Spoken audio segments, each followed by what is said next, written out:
যে স্বপ্নের জন্য যারা প্রাণ দিয়েছে সে স্বপ্নকে আমরা বাস্তবায়ন করবই। এটার থেকে আমাদের বেরিয়ে যাবার কোনো উপায় নেই। আমাদের প্রতিজ্ঞা রইল আমরা এটা করব। আমরা নতুন বাংলাদেশের অফিস এটা করেছি। নতুন বাংলাদেশ গড়ার জন্য আমরা এখানে এসেছি, সেটা যেন সবাই মিলে আমরা করতে পারি। দেয়ালের যে লেখাগুলো যখনই দেখি অবাক লাগে, এত কথা কিভাবে এদের মনে আসলো।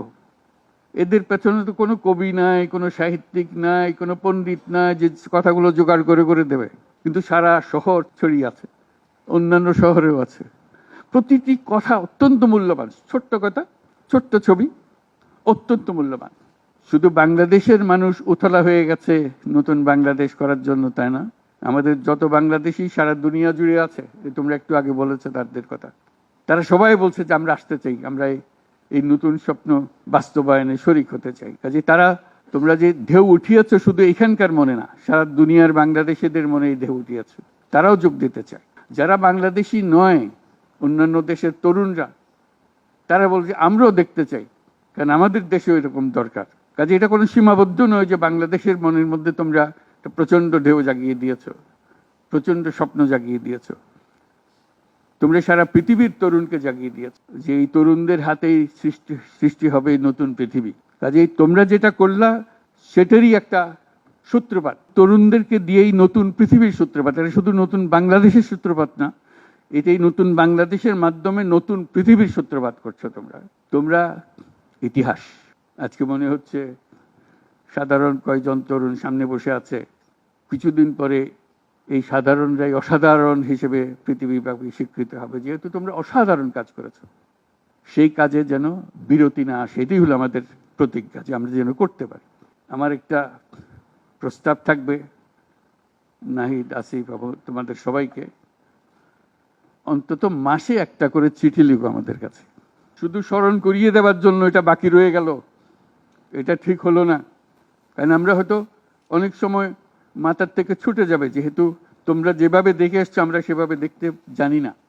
সেই জানানটা দেওয়ার জন্য আমাদেরকে গুঁতো দিতে হবে, স্মরণ করিয়ে দিতে হবে, যাতে করে আমরা এটার থেকে বিচ্যুত হয়ে যেতে না পারি। এটা তোমাদের দায়িত্ব, কারণ যে পথে রওনা করে দিয়েছ সেটার রূপরেখা তোমাদের কাছে পরিষ্কার। আমরা হয়তো কিছুটা বুঝেছি, কিছুটা অন্যভাবে বুঝেছি, এরকম যেন না হয়। তোমাদের ঠিকভাবে যে স্বপ্ন তোমরা দেখেছো সেই স্বপ্নটা যেন আমরা আমাদের সাধ্যমতো রূপ দিতে পারি। বহু লোক বসে আছে যারা এই দুঃস্বপ্ন থেকে আমরা জেগে ওঠার কারণে তারা দিশেহারা হয়ে গেছে। একদিন চুপচাপ শুয়ে শুয়ে দুঃস্বপ্নের মধ্যে এরা ছিল, দুঃস্বপ্ন দেখছিল, আমরা শান্ত আনন্দ সহকারে লুটপাট করে যাচ্ছিলাম, হঠাৎ করে গোলমাল হয়ে গেল। তারা কি চুপচাপ বসে থাকবে? মোটেই না। খুব চেষ্টা করবে আবার তোমাদেরকে দুঃস্বপ্নের মধ্যে যাতে ঢুকিয়ে দেওয়া যায়, তারা শান্তমতে আবার শান্তিতে আবার তাদের রাজত্ব চালাতে পারে। তারা চেষ্টার ত্রুটি করবে না। কাজে যে কাজ শুরু করেছো এই কাজ সমাপ্ত না হওয়া পর্যন্ত এর থেকে বেরিয়ে যেও না। বাংলাদেশের জন্ম থেকে আজ পর্যন্ত এই সুযোগ আর আসে নাই, যে সুযোগ তোমরা আমাদের হাতে তুলে দেবে। এই সুযোগ যেন হাতছাড়া না হয়।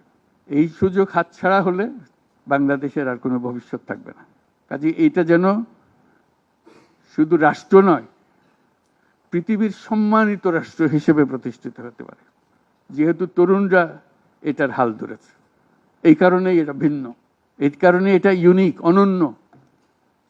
এই অনন্য একটা দেশ আমরা তৈরি করতে চাই।